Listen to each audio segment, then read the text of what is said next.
Mazmur 91. Dalam lindungan Allah. Orang yang duduk dalam lindungan yang maha tinggi dan bermalam dalam naungan yang maha kuasa akan berkata kepada Tuhan, tempat perlindunganku dan kubu pertahananku, Allahku yang kupercayai. Sungguh, dialah yang akan melepaskan engkau dari jerat penangkap burung, dari penyakit sampar yang busuk. Dengan kepaknya, ia akan melindungi engkau, di bawah sayapnya engkau akan berlindung. Kesetiaannya ialah perisai dan pagar tembok.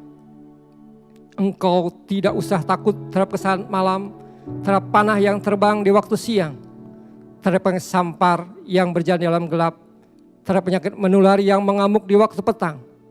Walau 1.000 orang rebah di sisimu dan 10.000 di sebelah kananmu, tetapi itu tidak akan menimpamu. Engkau hanya menontonnya dengan matamu sendiri dan melihat pembalasan terhadap orang-orang fasik. Sebab Tuhan ialah tempat perlindunganmu, yang maha tinggi telah kau buat tempat perteduhanmu. Malapetaka tidak akan menimpa kamu, dan tulah tidak akan mendekat kepada kemahmu. Sebab malaikat-malaikatnya akan diperintahkannya kepadamu untuk menjaga engkau di segala jalanmu. Mereka akan menata engkau di atas tangannya, supaya kakimu jangan terantuk kepada batu. Singa dan ular tedung akan kau langkahi, engkau akan menginjak anak singa dan ular naga. Sungguh, hatinya melekat padaku, maka aku akan meluputkannya, aku akan membentenginya, sebab ia mengenal namaku. Bila ia berseru padaku, aku akan menjawab, aku akan menyertai dia dalam kesesakan, aku akan meluputkannya dan memuliakannya. Dengan panjang umur akan kukenyangkan dia dan akan kuperlihatkan kepadanya keselamatan daripadaku. Amin.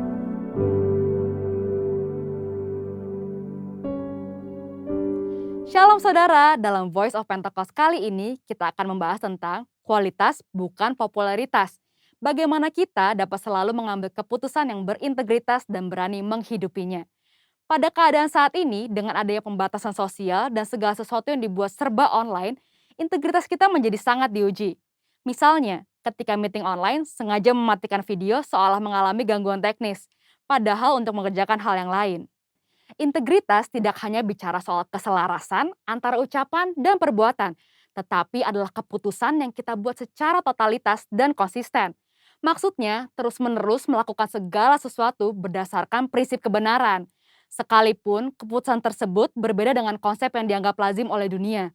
Bahkan jika keputusan tersebut terlihat merugikan untuk kita. Seperti yang diajarkan oleh Tuhan Yesus dalam Matius 5 ayat 37, jika ya, hendaklah kamu katakan ya. Jika tidak, hendaklah kamu katakan tidak. Apa yang lebih daripada itu berasal dari si jahat. Kita harus selalu berhikmat serta siap untuk berpegang teguh pada prinsip kebenaran.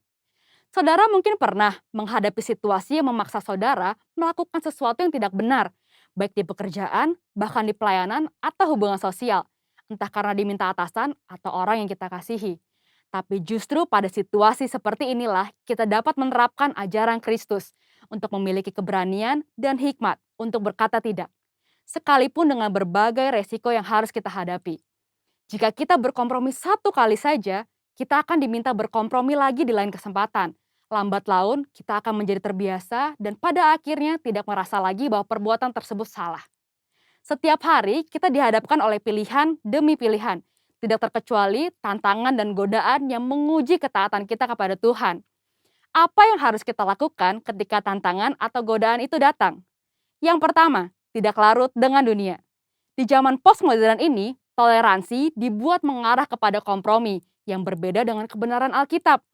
Orang yang toleran selalu dianggap berpikiran luas, bebas, dan humanis. Sehingga orang percaya yang berani berdiri teguh dalam mempertahankan kebenaran firman Tuhan dalam kehidupan sehari-hari semakin berkurang. Kompromi pun sudah dianggap biasa di kalangan gereja yang dulu menekankan pentingnya ketaatan pada firman Tuhan. Keadaan ini mengingatkan akan kisah Daniel, seorang pemuda Israel yang mengalami pembuangan saat Yerusalem ditaklukkan oleh Babel. Pada saat itu, Raja Babel membawa Daniel dan orang-orang terbaik lainnya untuk diajar ilmu pengetahuan dan dibentuk karakternya. Mereka sangat diistimewakan dengan harapan orang-orang tersebut akan loyal kepada Babel. Namun, walaupun mendapatkan kehidupan yang enak dan masa depan yang cerah, Daniel tetap memilih untuk menjalankan perintah Tuhan. Dia tidak memakan makanan raja yang tidak sesuai dengan hukum Taurat. Daniel sadar, sebagai anak Tuhan, ia harus tetap taat, walaupun hidup di tengah bangsa yang tidak mengenal Tuhan. Yang kedua, tidak malu menghidupi kebenaran. Hidup dalam kebenaran adalah hidup tanpa kepalsuan, hidup dengan jujur. Yesus adalah kebenaran. Sebagai pengikut Kristus, kita harus memperkatakan dan mempraktekkan kebenaran dalam hidup. Orang menganggap perintah-perintah yang diberikan Yesus terlalu kaku dan tidak relevan pada zaman ini. Padahal memang kebenaran tidak bergantung pada perasaan, pengalaman, atau penafsiran yang bersifat subjektif. Kebenaran Allah adalah benar tanpa pengecualian. Orang Kristen yang sejati akan melihat integritas dirinya sebagai suatu harga diri terpenting. Kita tidak perlu merasa takut berpihak kepada kebenaran. Alkitab berkata pada 1 Petrus 4 ayat 16, jika ia menderita sebagai orang Kristen, maka janganlah ia malu, melainkan hendaklah ia memuliakan Allah dalam nama Kristus itu. Biarlah kita tetap mempertahankan kebenaran dan memuji Tuhan. Yang ketiga, hidup seperti Yesus hidup. Yesus adalah kebenaran. Untuk dapat hidup secara benar, maka kita harus hidup dalam Yesus. 1 Yohanes 2 ayat 5-6 berkata, tetapi barang siapa menuruti firman-Nya, di dalam orang itu sungguh sudah sempurna kasih Allah. Dengan itulah kita ketahui bahwa kita ada di dalam Dia. Barang siapa mengatakan bahwa ia ada di dalam Dia, ia wajib hidup sama seperti Kristus telah hidup. Hidup menjadi sama seperti Kristus merupakan kehendak Bapa. Yesus menjelaskan lebih lanjut dalam Matius 5 ayat 48. Karena itu, haruslah kamu sempurna, sama seperti Bapamu yang di surga adalah sempurna. Jika kita berkata hidup dalam Bapa, kita menjadikan Yesus sebagai Tuhan dan Juru Selamat di dalam hidup ini. Dan kita wajib hidup sama seperti Yesus telah hidup. Mari kita minta pertolongan Roh Kudus untuk memimpin hidup kita pada zaman sekarang.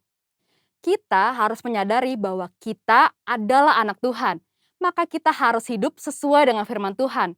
Seperti Kristus taat mengerjakan apa yang ditetapkan oleh Bapanya. Itulah yang menjadi kunci keberhasilan Kristus. Seringkali kita berpikir bahwa hidup sama seperti Kristus menjadikan hidup kita terkekang dan menderita. Padahal, jika kamu tetap dalam firman-Ku, kamu benar-benar adalah murid-Ku. Dan kamu akan mengetahui kebenaran. Dan kebenaran itu akan memerdekakan kamu. Seperti tertulis di Yohanes 8 ayat 31-32. Itulah sebabnya selama di bumi, Yesus tidak pernah menyia-nyiakan kesempatan yang ada. Fokus hidupnya terpusat hanya untuk melakukan kehendak Bapa. Jadi, jika kita mengikuti teladan Yesus, kita akan hidup seperti Dia.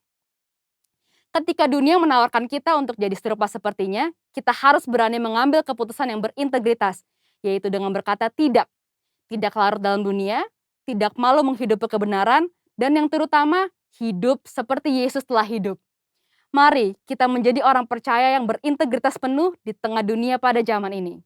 Untuk penjelasan lebih lengkapnya dari tim teologi kami, silahkan buka link yang ada di atas atau scan QR Code yang tersedia. Salam integritas, Tuhan Yesus memberkati.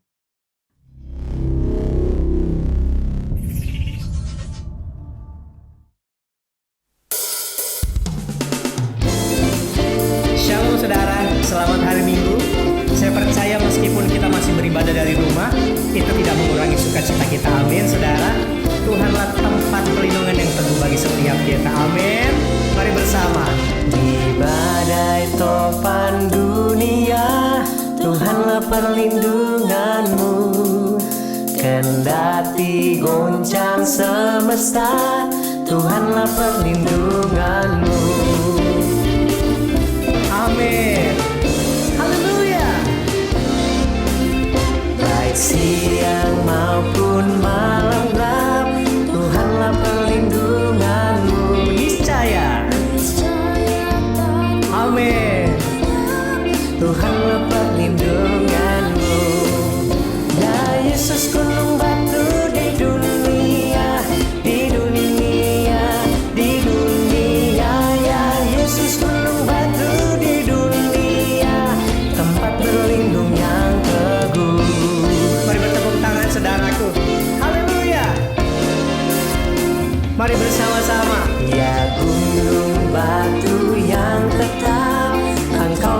perlindunganku di tiap waktu dan tempat.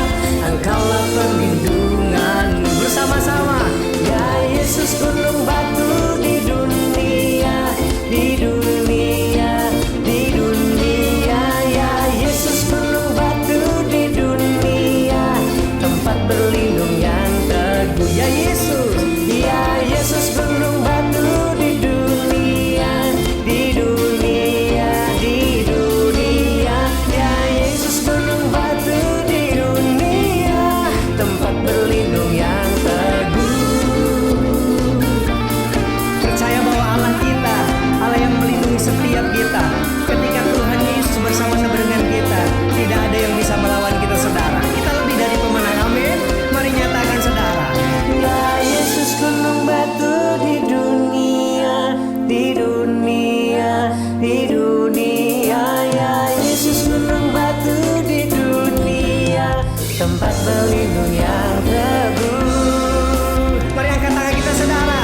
Ya Yesus gunung batu di dunia, di dunia, di dunia. Ya Yesus gunung batu di dunia. Mari sekali lagi bersama-sama. Ya Yesus gunung batu di dunia, di dunia, di dunia. Ya Yesus gunung batu di dunia, tempat berlindung yang teguh, tempat berlindung yang teguh. Sekali lagi, saudara, tempat berlindung yang teguh. Beri tepuk tangan yang meriah buat Tuhan Yesus, saudara. Haleluya.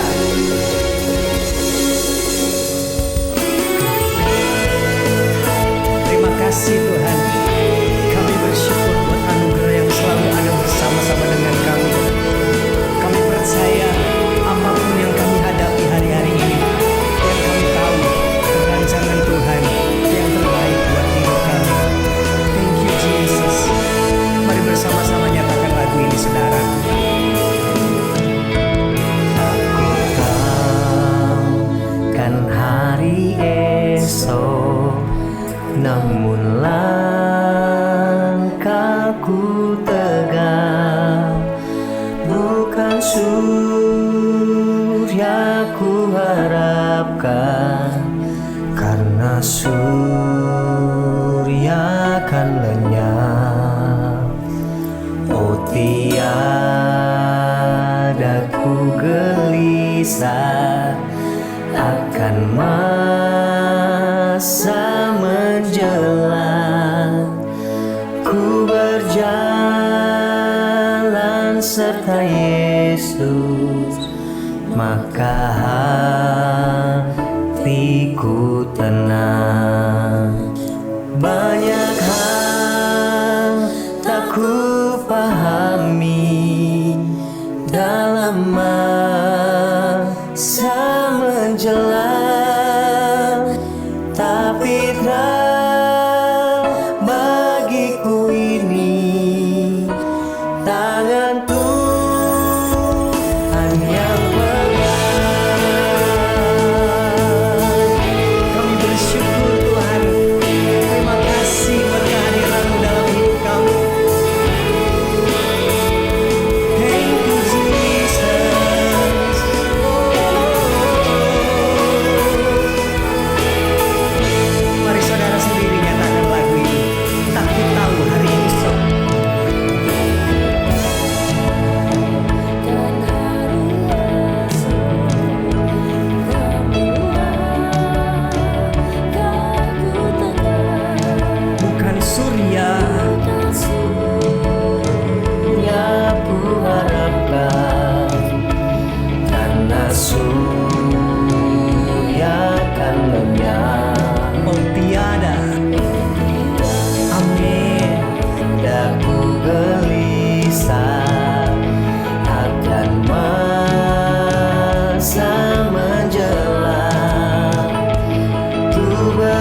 ku pahami dalam masa menjelang,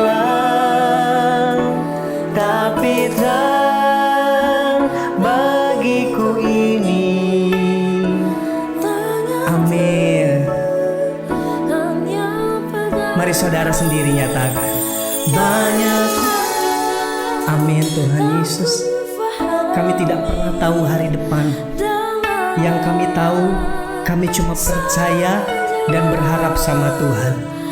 Tapi terang bagiku ini tak tentu, hanya pegang. Mari angkat tangan kita saudara. Haleluya. Banyak hal tak ku pahami akan masa menjelang, tapi terang bagiku ini. Tangan Tuhan, amin, hanya pegang. Tapi terang bagiku ini tak tentu.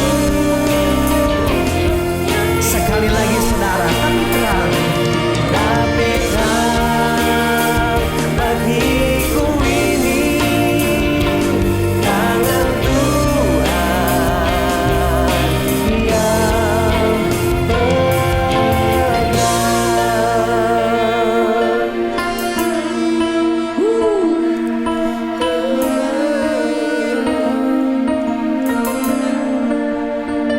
Mari saudaraku, saudara boleh bangkit berdiri. Bersama-sama kita sembah, kita agungkan namanya.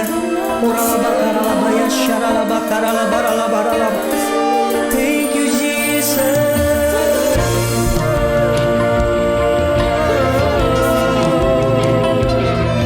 Hanya Kau yang layak Tuhan, terima pujian.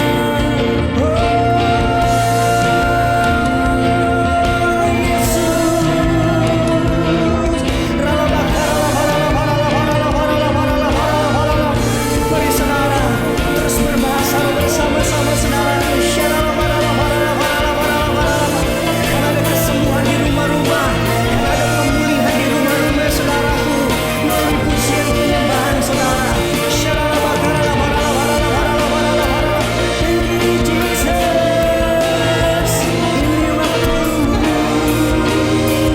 Yesus. Glory, glory, hallelujah. Glory, glory, hallelujah. Amin. Glory, glory, hallelujah.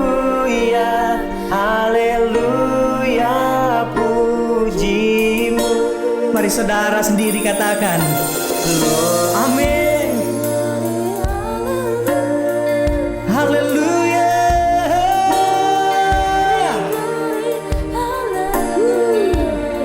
Glory, haleluya.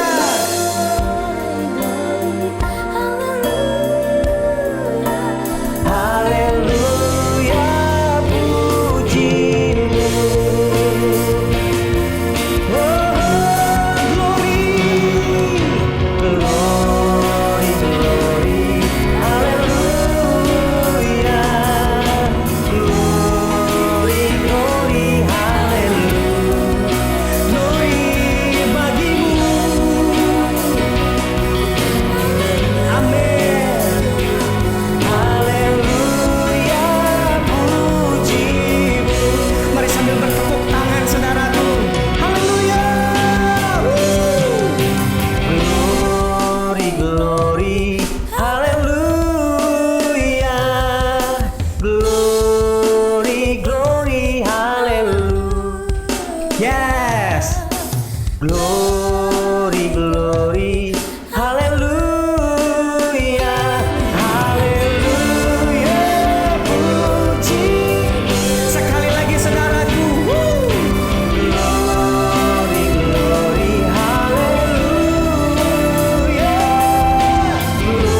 Shalom warga kerajaan yang ada di GBI, Lewi, Pondok Gede, Bekasi. Saya Roni Daud Simeon, senang sekali diberi kesempatan untuk bisa sharing kebenaran firman kepada Anda semuanya. Saya percaya pemeliharaan Tuhan sempurna atas kehidupan saudara semuanya. Sebelum kita akan mendengarkan firman Tuhan, mari kita akan berdoa, kita minta pimpinan Roh Kudus supaya kita dibuat mengerti dan juga dijadikan pelaku-pelaku pelaksana kehendak firman Tuhan dalam hidup kita. Mari kita berdoa. Datanglah kerajaan-Mu dan jadilah kehendak-Mu atas setiap kami di bumi ini seperti di sorga. Nyatakan diri-Mu lewat firman-Mu, karena firman-Mu ya dan amin. Firman-Mu itu pelita bagi kaki kami serta terang bagi jalan kami. Firman-Mu yang bila kami renungkan akan membuat kami bertindak hati-hati sesuai dengan segala yang tertulis di dalamnya. Sehingga dengan demikian perjalanan kami akan dibuat Tuhan menjadi berhasil, dibuat Tuhan menjadi beruntung. Kami sungguh percaya langit bumi dan segala kemuliaan yang dibangun manusia tidak kekal dan akan segera berlalu. Namun satu hal yang pasti, perkataan-Mu, firman-Mu tidak mungkin akan berlalu, melainkan kekal sampai selama-lamanya. Berfirmanlah ya Tuhan, kami siap untuk mendengarkannya. Dalam nama Yesus, Raja di atas segala raja. Amin. Puji nama Tuhan. Firman Tuhan dan topik yang diberikan kepada saya tentang bagaimana kuasa Roh Kudus itu bekerja dalam hidup kita dan menyatakan kuasanya bagi setiap kita. Saya akan baca di dalam Kisah Rasul 1 ayat ke-8. Demikian firman Tuhan. Tetapi kamu akan menerima kuasa kalau Roh Kudus turun ke atas kamu, dan kamu akan menjadi saksiku di Yerusalem dan di seluruh Yudea dan Samaria dan sampai ke ujung bumi. Alkitab jelas mengatakan kalau Roh Kudus turun ke atas setiap kita, kita ini menerima kuasa. Kata kuasa di situ digunakan dalam bahasa Yunaninya adalah dunamos, di mana kuasa yang juga mengandung pengertian bisa kuasa untuk melakukan mujizat-mujizat, melakukan perkara-perkara luar biasa, tapi juga kuasa yang mendatangkan energi, membuat kita terus biarlah rohmu menyala-nyala dan layanilah Tuhan. Kita bisa menyala-nyala. Ya, kita lihat dari kata dunamos diturunkan dari kata dinamit, benda kecil tapi mampu meluluhlantakkan bangunan yang besar. Kalau orang penuh dengan kuasa Roh Kudus, maka dipakai Tuhan untuk bisa meluluhlantakkan segala pengaruh kuasa-kuasa si jahat. Tapi juga diturunkan menjadi kata dinamit. Selain dinamit apa? Dinamo. Suatu kumparan yang menghasilkan energi, menghasilkan panas. Kalau orang penuh dengan Roh Kudus, wow, ada energi yang bekerja, rohnya menyala-nyala. Mari saya beritahu, pasti menular kepada orang di sekitarnya. Setrika dingin tidak ada gunanya, setrika panas pasti berguna, bukan? Oleh sebab itu orang yang rohnya menyala-nyala karena dipenuhi Roh Kudus akan berguna bagi kepentingan kerajaan Allah tentunya. Nah, di sana dijelaskan kamu akan menerima kuasa kalau Roh Kudus turun ke atas kamu. Jadi hal pertama, Roh Kudus memberi kuasa kepada kita, bukan kuasa biasa, tapi kuasa yang legal power. Kuasa yang legal, resmi, sah. Berarti kalau ada disebut legal power, ada juga illegal power, ada kuasa yang tidak sah. Apakah ada? Ada. Kapan itu terjadi? Contohnya dalam Matius pasal 7 ayat 21 sampai 23. Di situ ada beberapa orang-orang yang hebat dalam pelayanan, merasa dirinya dipakai Tuhan karena mereka berkata, Tuhan, bukankah aku sudah bernubuat demi namamu? Keren. Bukankah aku mengusir setan demi namamu? Wow. Bukankah aku telah melakukan banyak mujizat demi namamu? Waduh, itu pelayanan-pelayanan keren kan? Melakukan bernubuat itu prophetic ministry, pelayanan kenabian. Mengusir setan, pelayanan penginjilan. Melakukan mujizat, apostolic ministry, pelayanan kerasulan. Wow, itu keren sekali, bukan? Mereka berpikir mereka nanti mati masuk surga. dan memerintah bersama Yesus. Tapi apa yang terjadi? Mereka terkejut waktu Tuhan berkata begini, I never knew you. Aku tidak pernah kenal kamu sekalian. Kamu pembuat kejahatan. Wow. Saudaraku dikasih Tuhan, mengerikan sekali. Gak salah loh ya bernubuat, gak salah ngusir setan, gak salah kita melakukan banyak mukjizat. Kita dari Gereja Bethel Indonesia mempercayai kuasa Roh Kudus, manifestasinya kuasa yang dahsyat itu kita percaya. Tapi kenapa mereka ditolak oleh Tuhan dan mereka harus berada dalam api neraka yang menyala-nyala? Karena pribadi mereka itu sendiri. Ada dua alasan di situ. Kita bisa melihat karena Tuhan berkata, I never knew you. Aku tidak pernah mengenal kamu. Kata mengenal di situ, kata Yunani dipakai ginosko. Ya, mengenal secara akrab atau intim seperti suami istri. Perhatikan, kalau pengenalan kita kepada Tuhan tidak mau berusaha lebih dalam sampai pengenalan lebih intim seperti suami istri, itu berisiko ditolak oleh Tuhan. Jadi warga gereja, warga kerajaan tentunya janganlah kita sekedar tahu tentang Tuhan. Ayo kita mulai memperdalam pengetahuan kebenaran. Baca kitab suci lebih dalam. Renungkan firman itu. Bangun hubungan lewat doa, pujian, penyembahan. Semakin melekat. Alkitab berkata, draw near to God and He will draw near to you. Mendekat kepada Tuhan, Tuhan akan mendekat kepada kita. Pengenalannya harus intim seperti suami istri.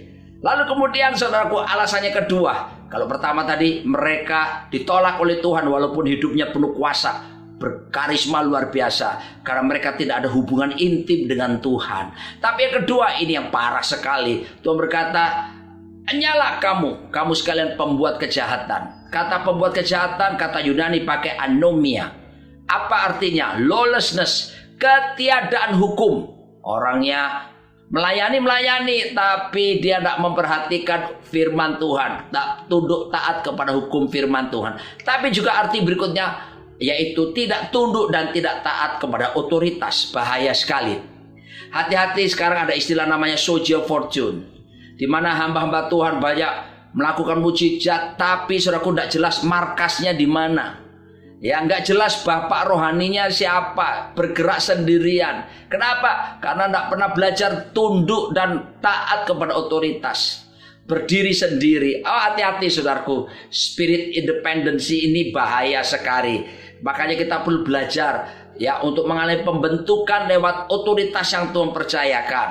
Maka itu warga kerajaan belajar, hormati, tunduk kepada para pemimpin, kepada gembala yang Tuhan tetapkan di atas kita. Demikian pula dalam keluarga. Hai istri, hormati, tunduk pada suamimu. Juga hai suami, harus tunduk hormat kepada Kristus sebagai kepala gereja. Hai anak-anak, hormati orang tua kita. Ketika kita belajar tunduk, menghormati otoritas, disitulah mengalir legal power, kuasa yang sah.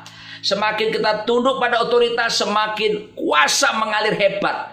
Otoritas bekerja dalam diri kita. Makanya saudaraku dikasih Tuhan, selain kita menerima kuasa dunamos, kata Yunani yang lain untuk kuasa dipakai itu adalah yang berbicara tentang otoritas. Nah, itulah yang disebut dengan exousia.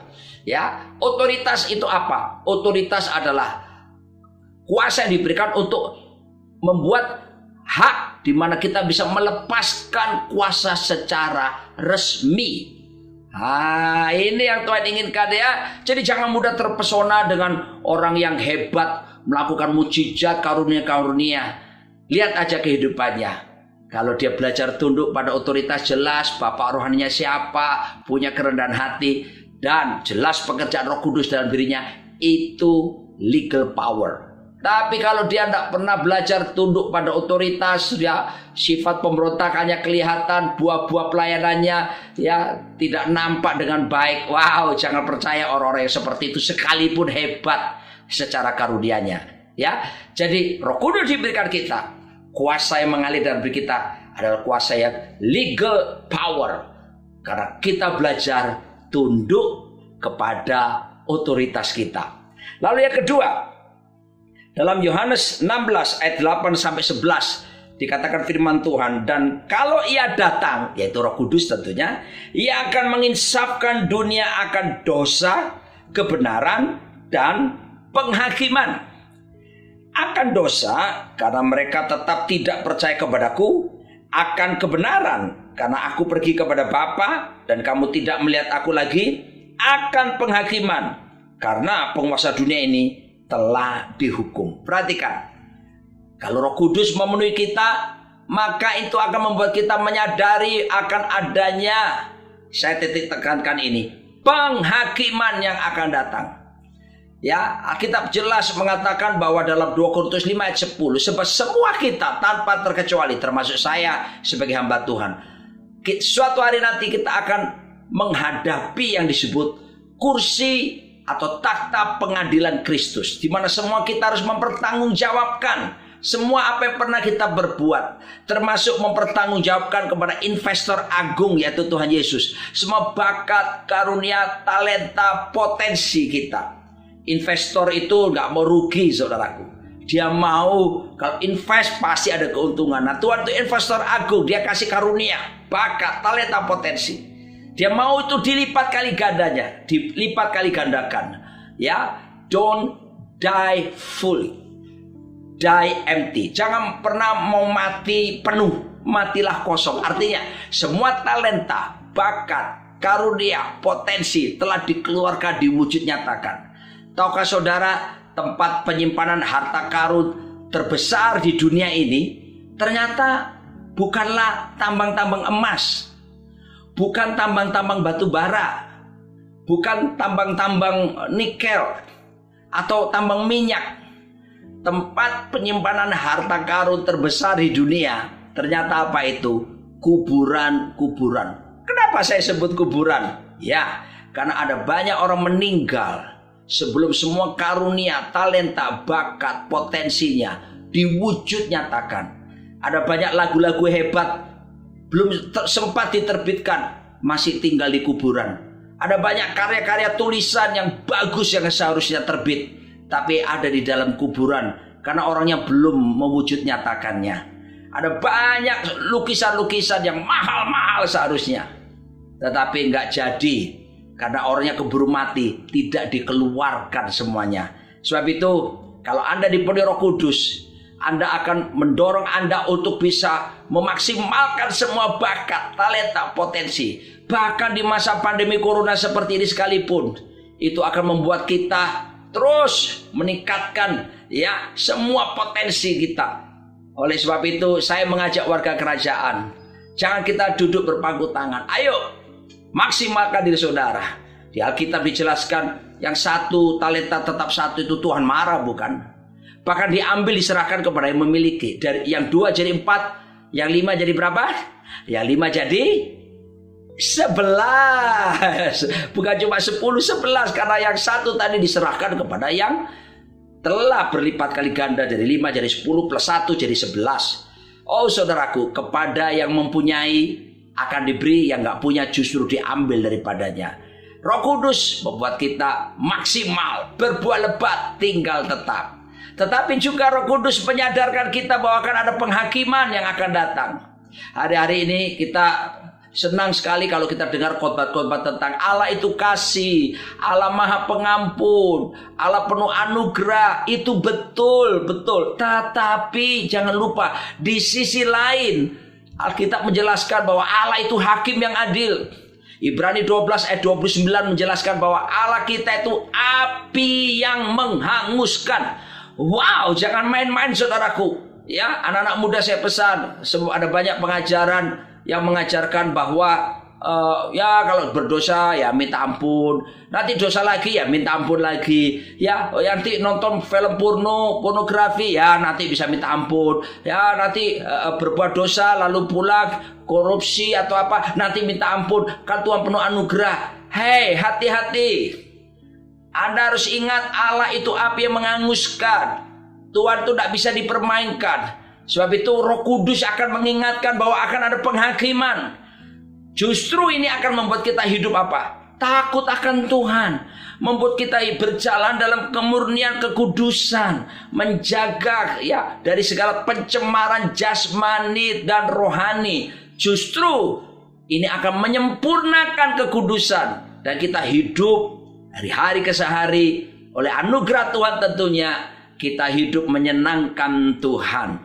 Perhatikan baik-baik, penghakiman ada. Saya bersaksi sebentar ketika saya kena COVID 21 Maret tahun 2020. Saya kategori berat ya, dan waktu itu saya saturasi oksigen 84% dan saya harus pakai oksigen yang bukan cuma ditaruh di seperti ini, tapi juga dibantu alat yang namanya nebulizer untuk memperbesar saluran nafas saya.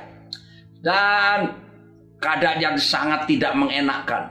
Di masa-masa seperti itu saya berkata seperti lagu ini, ujilah aku Tuhan, cobalah aku Tuhan, selidiki batinku dan hatiku, mataku tertuju padamu. Saya buka hati, saya mengkoreksi diri. Kalau ada hal yang salah, saya akui dan saya memberi diri untuk bertobat dalam keadaan seperti itu. Saya menerima itu sebagai pembentukan diri saya untuk saya semakin disucikan, dikuduskan, dibenarkan. Lalu saya mendapatkan hikmat dari pengalaman di rumah sakit selama 16 hari itu. Salah satu yang saya terima adalah Tuhan mengingatkan saya tentang adanya penghakiman yang akan datang. Aduh, mengerikan sekali saudaraku. Kalau kita tidak hidup dalam takut Tuhan, meremehkan Tuhan, meremehkan karya salib, ya, hanya cuma berpikir, oh Tuhan penuh kasih, penuh anugerah, oh nggak apa-apa kok, nanti bisa minta ampun. Hati-hati, Tuhan kita nggak bisa dipermainkan, saudaraku. Dia api yang menghanguskan. Bersyukur Roh Kudus di dalam diri kita, Dia ingatkan kita supaya kita cepat bertobat, meninggalkan dosa-dosa dan tidak tinggal di dalamnya, melainkan kita hidup benar, takut Tuhan setiap hari, saudaraku. Oh, firman Tuhan berkata, kejarlah kekudusan. Tanpa kekudusan tidak ada satu orang pun yang bisa melihat Tuhan. Oh, saudaraku dikasih Tuhan, apa gunanya kita memiliki harta seluruh dunia tapi kita kehilangan nyawa kalau kita nggak hidup benar dan takut akan Tuhan. Dan hidup benar tentu karena karya yang luar biasa dari Kristus. Darahnya menyucikan, menguduskan. Roh Kudus akan memberi kita kemampuan untuk kita menyenangkan-Mu, senangkan-Mu. Hanya itu kerinduanku.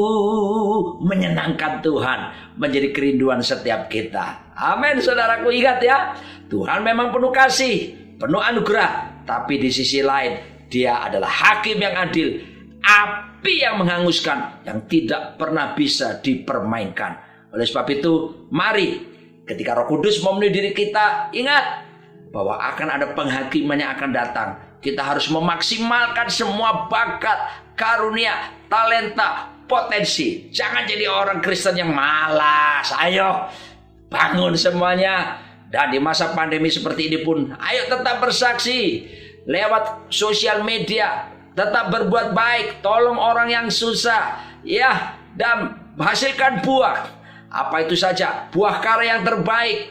Buah apa saja? Buah karakter, kasih, sukacita, damai sejahtera, kesabaran, kemurahan, kebaikan, kesetiaan, kelemah lembutan, penguasaan diri. Buah apa lagi? Buah jiwa-jiwa. Ayo menangkan jiwa-jiwa, bersaksi, ada Roh Kudus. Dan Tuhan berkata kalau orang bersaksi, ya, memberitakan Injil kerajaan, bukan Injil sosial atau Injil kemakmuran, ya, Injil kerajaan Allah. Akibatnya apa, saudaraku? Tuhan berkata tanda-tanda ini akan menyertai orang percaya. Mereka akan mengusir setan-setan demi namaku. Mereka akan menumpangkan tangan atas orang sakit sembuh. Dan mereka akan berbicara dalam bahasa-bahasa yang baru bagi mereka. Wow, saudaraku, artinya apa? Saudara ingin melakukan mujizat? Inginkan praktek mujizat? Berbuat apa? Beritakan Injil dulu, maka tanda heran akan menyertai saudara. Ada Roh Kudus bersama kita. Haleluya. Selanjutnya, ya, ingat yang pertama tadi, Roh Kudus memberikan kepada kita kuasa yang legal, yang resmi. Karena ada kuasa yang lain yang tidak resmi, sekalipun kita hebat di dalam pelayanan. Tapi yang kedua, Roh Kudus akan mengingatkan kita akan ada penghakiman yang memampukan kita untuk terus berbuah-buah lebat, meningkatkan kapasitas. Ya, saudaraku, terus belajar, saudaraku. Never stop learning. If you stop learning, you stop growing. Jangan pernah berhenti belajar. Ya, kalau Anda berhenti belajar, Anda berhenti bertumbuh. Belajar kebenaran, belajar bersaksi, belajar memenangkan jiwa, belajar memuridkan, belajar terus Anda akan berkembang. Ada Roh Kudus, sebab kita tahu pada waktu penghakimannya akan datang, kita tentu tidak akan merasa malu menghadapinya karena kita sudah melakukan bagian kita secara maksimal. Yang ketiga, wow, saudara dikasih Tuhan, mari dikatakan firman Tuhan dalam Yohanes pasal yang ke-14, ya, ayat yang ke-26.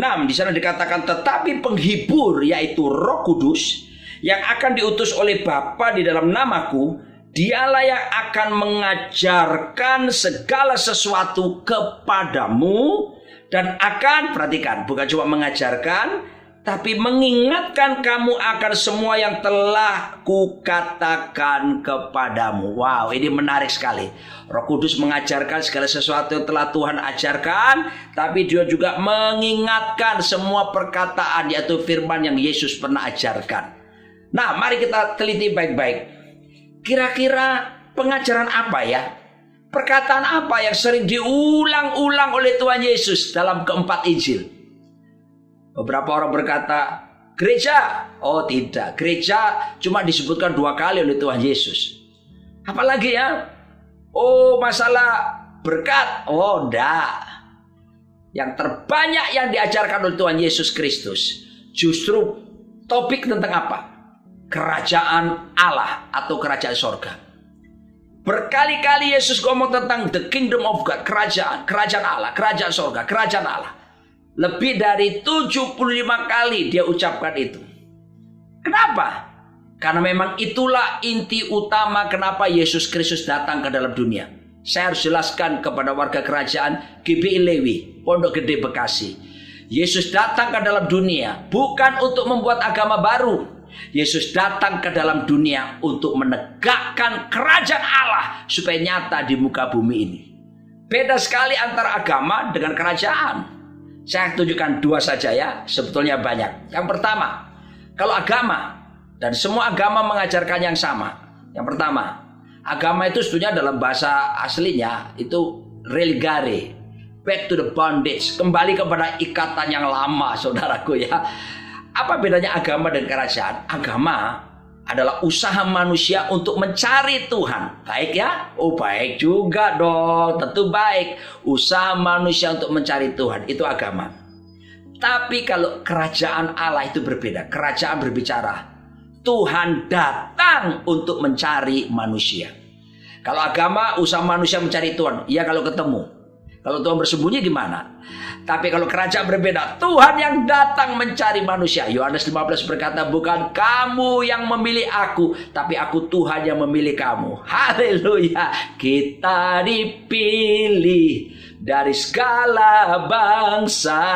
Oh kita dipilih jadi umatnya. Tuhan yang datang pilih kita, bukan? Maka kita bersyukur. Itu beda yang pertama antara agama dan kerajaan. Beda yang kedua, semua agama mengajarkan sama. Apa itu?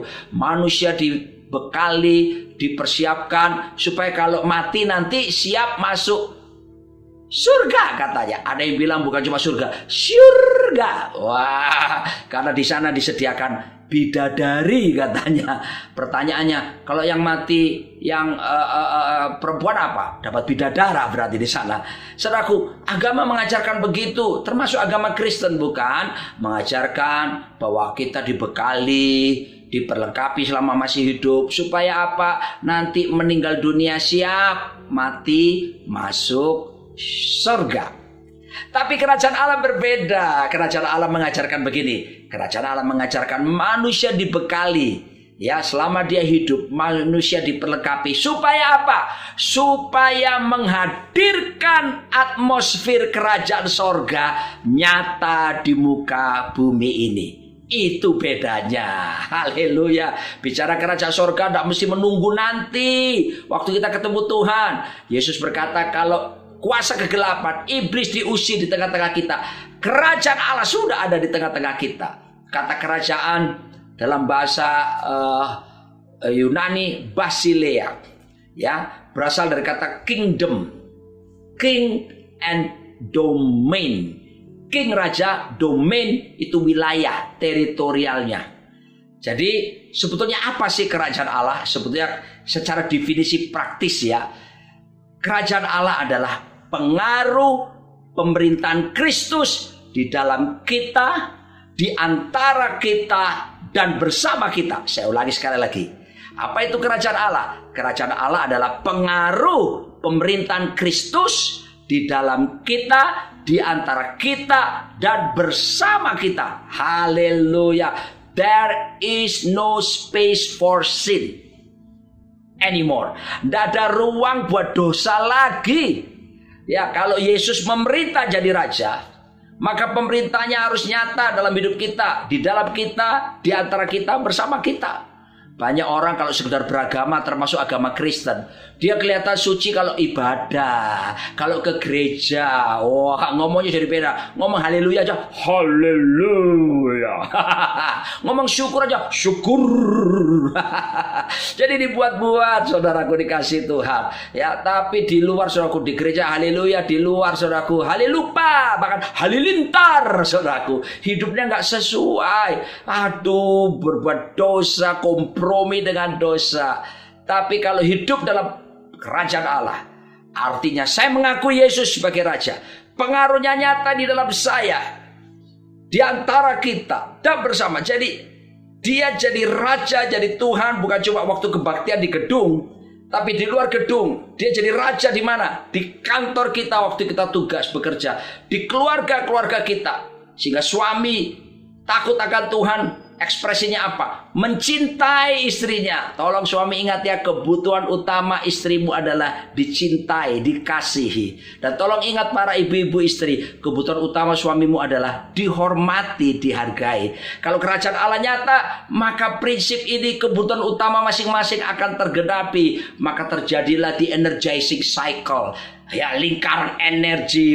Suami istri akan bergerak dalam pemerintahan kerajaan Tuhan. Anak-anak akan melihat orang tua takut Tuhan, sehingga orang tua tidak kasar sama anak-anak, sehingga anak-anak tidak tertekan, sehingga anak-anak bisa sukarela menghormati orang tuanya, karena orang tua hidup dalam kuasa pemerintahan kerajaan sorga nyata di muka bumi ini. Mari saya mengajak kita, justru kalau Roh Kudus memenuhi diri kita, kita mengizinkan pemerintahan kerajaan sorga, Yesus jadi raja dalam hidup setiap kita, maka saya percaya saudaraku, kita akan berjalan dengan prinsip, yaitu punya prioritas. Apa itu? Cari dahulu kerajaan Allah serta kebenarannya.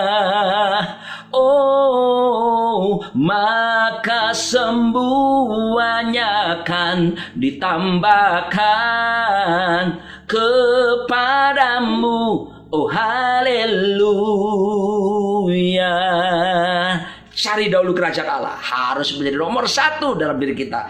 Lalu hidup benar, maka semuanya, urusan sandang, pangan, papan, oh saudaraku, Tuhan sanggup menyediakan. Jangan takut saudaraku, pemeliharaan Tuhan sempurna, asal hidup dalam pemerintahan kerajaan Allah nyata di dalam kehidupan setiap kita. Nah, warga kerajaan dikasih Tuhan, itulah dia betapa kita bersyukur ada Roh Kudus bersama-sama dengan setiap kita. Ya, lah Roh Kudus sendiri sebagai apa? Kalau Yesus sebagai raja di atas segala raja, Roh Kudus adalah gubernur jenderal kerajaan sorga yang diutus ke muka bumi ini. Nah, oleh sebab itu kita hormati kekuasaan Roh Kudus yang ada di dalam diri kita, memimpin kita. Beri diri saudara dipimpin penuh oleh Roh Kudus. Jangan sibuk untuk minta bahasa roh, jangan sibuk minta bahasa lidah, tapi yang penting lebih dulu minta dipenuhi oleh Roh Kudus.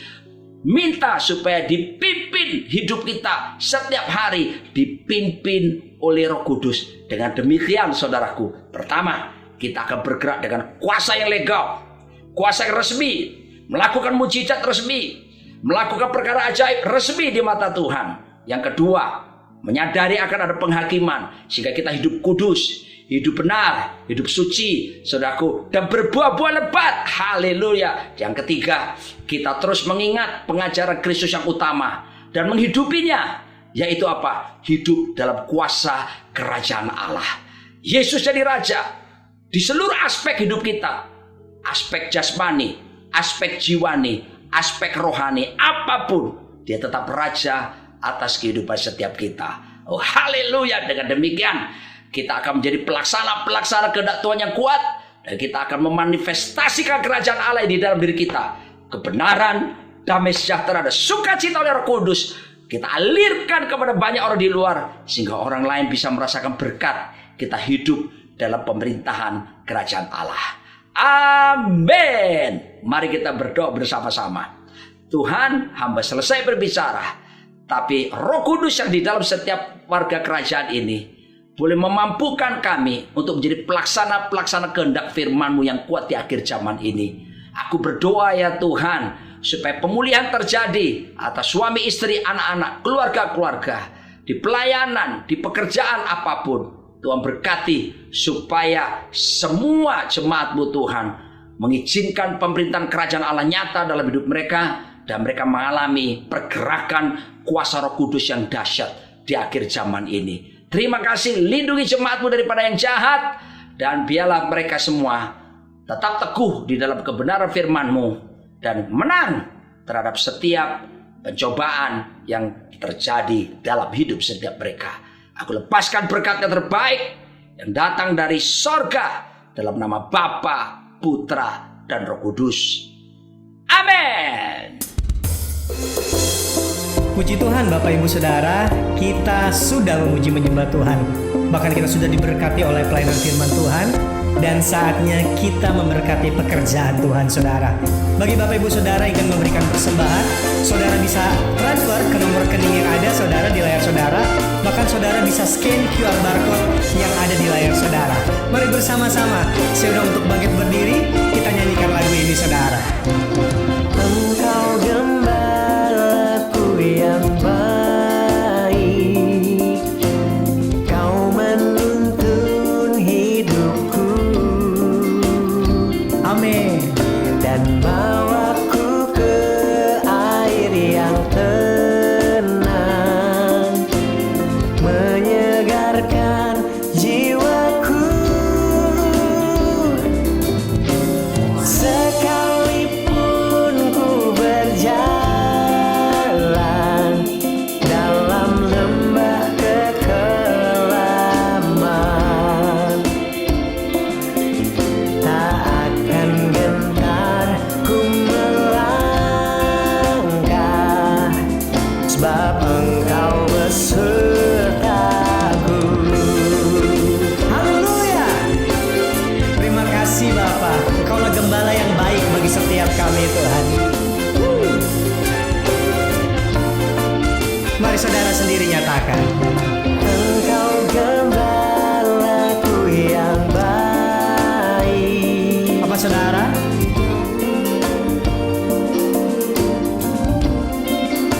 Dan bawa kami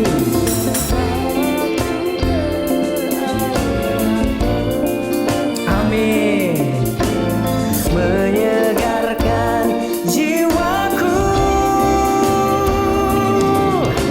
Sekalipun ku berjalan dalam lembah kekelaman, tak akan gentar, tak akan gentar ku melangkah, sebab Engkau bersertaku.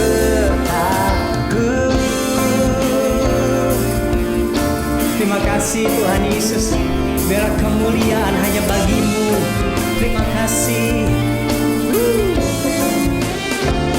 Haleluya.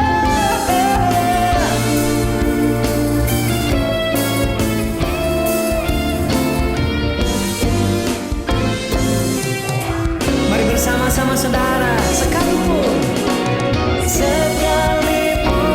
ku berjalan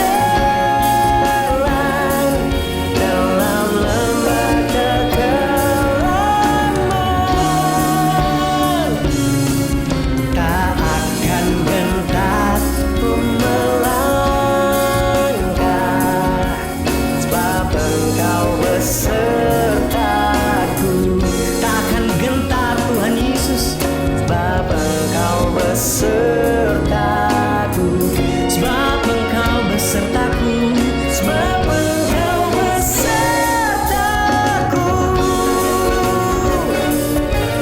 Amin.